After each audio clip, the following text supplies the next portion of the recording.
welcome to Cam's Custom Backgrounds. This video is going to be a little bit different to my normal builds. I'm not actually doing a background. I'm going to be tearing down this bioactive tank and starting it again. Now, I'll show you a close-up in a sec, but I'm starting to get a white fungus coming into the substrate here. Now, this was my first bio that I did probably 12 months ago, and being the first one, you know, I didn't do things how you're probably supposed to do, or things have changed now and there's better ways of doing it. So I didn't actually do a drainage layer, which by the look of it, it's definitely something that needs to be done. And yeah, so this actual enclosure here is a 450 by 600 Exoterra, and it's housing my northern spiny-tailed geckos. I've got a pair in there, and I'll show you a close-up of them, and I'll put them into their little temporary home for the night while I do this setup. Righto, here's a bit of a close-up.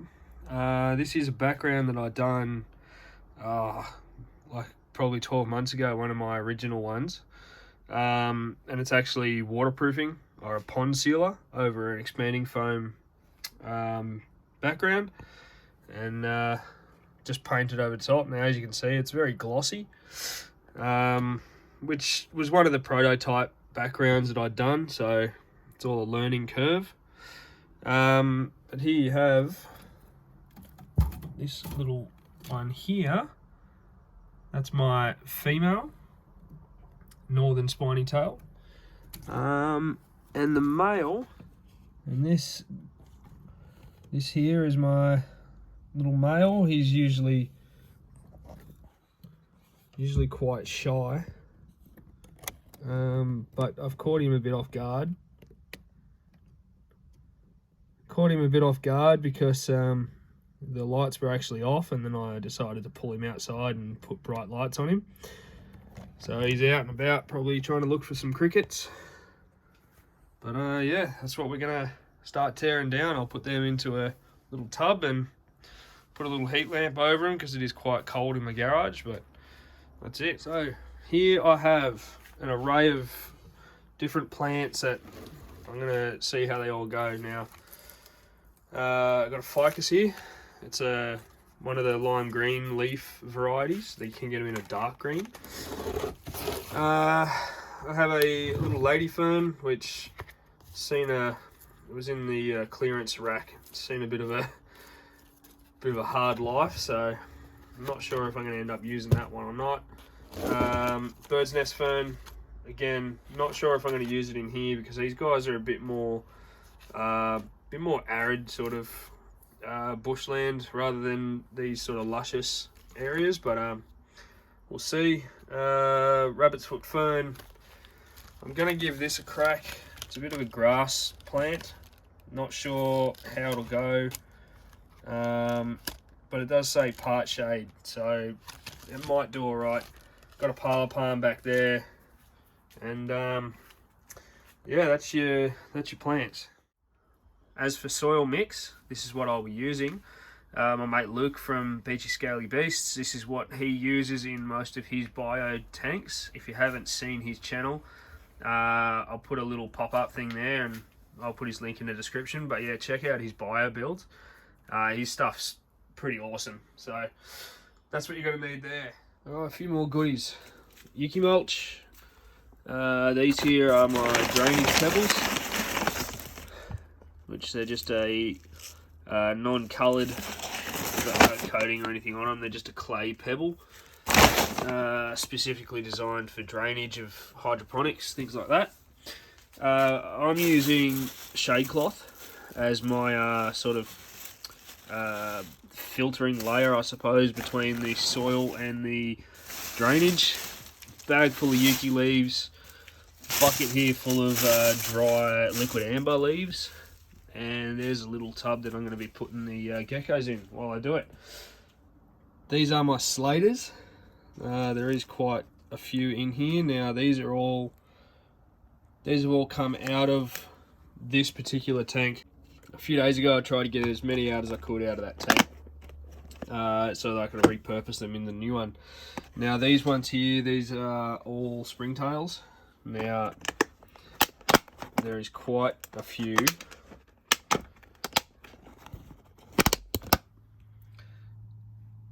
Quite a few springtails in each colony, and I'll show you how to introduce them into the bio tanks also, but I won't be using all of these. I just brought all of my colonies out so I could potentially take a little bit from each instead of draining one entire colony. So yeah, let's start tearing it down.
It's time for drainage layer. Everything's been cleaned out. I didn't go too crazy cleaning it out because it is the same animals going back in. So nice layer of pebbles in the bottom, and then we'll put the shade cloth over the top of that. Alright guys, probably should have added, I'm going to be using this bit of PVC pipe here. This is something that Luke from Beaches Scaly Beast has started using, and I think it's a great idea.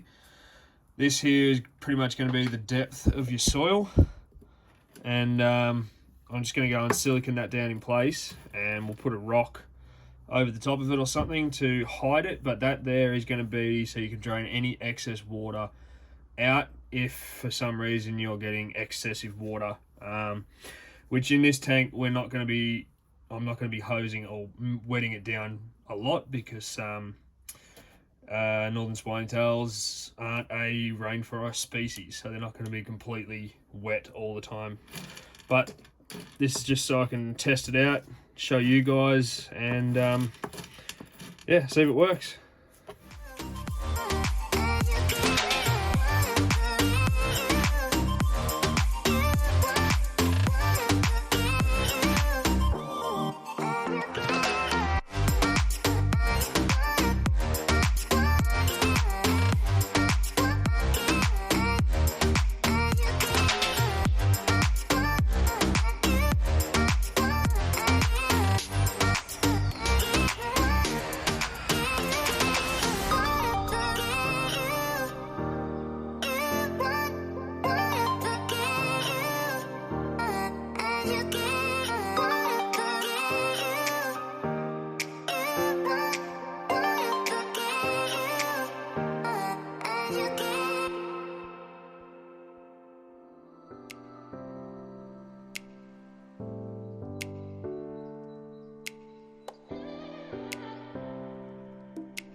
guys, time to add the slaters and everything, cleanup crew in. So I'm just going to dig a bit of a hole right here. And this is where I'm going to dump everything.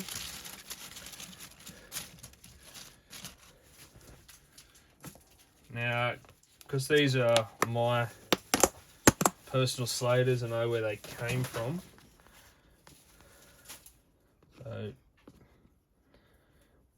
can't really see them in there, but they're definitely in there. So what we're going to do is take some of this old leaf litter out.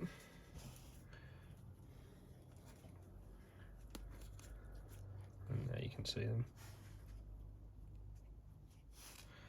kicking around, and I was pretty much just going to dump this whole thing in, so I might just do that and then cover it back over.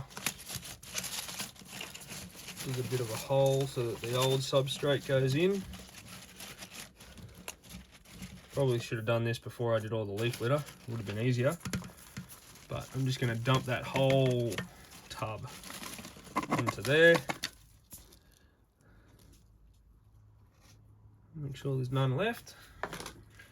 And then we're just going to stir that back up. Put my leaves back over the top of them.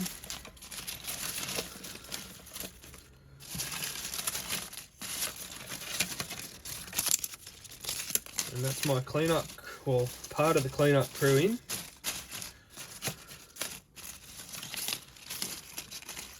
Now, these leaves do squash down over time. Now time for springtails. Now, best way to get springtails out, as you can see, when I pour water in, right, you'll watch them all float to the top because they are hydrophobic, meaning they float on water, and then we simply pour them in. Now I have an absolute truckload of these, so I'm going to do quite a few springtails in here.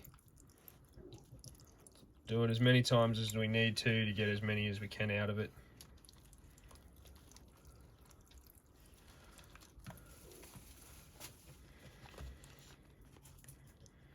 So my colony's still kicking, there's still some in there, so I might just dump a few out of another colony and let these guys keep going.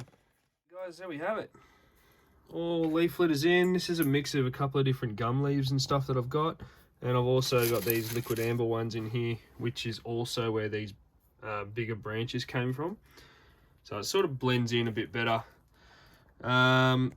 See how this little guy goes at the front here? This is the side that I have the plant grow light, which I don't actually have that, but any of your plant grow lights, you don't need these big expensive lights and things like that. As long as it's a 6000 or 6500K, that will be sufficient to grow your indoor plants and all that sort of stuff. So you don't need to buy expensive globes. I've got a little box up here, just with that bit of bark in front of it there. I've actually got a little night heat globe that I put up the top of that, and I'll actually use that as a bit of a humidity sort of spot. Other than that, guys, I'll take this back inside and I'll give you some close-ups of me putting the geckos back in, and I'll finish it off with a bit of a cinematic of them exploring their new house. Thanks for watching, guys.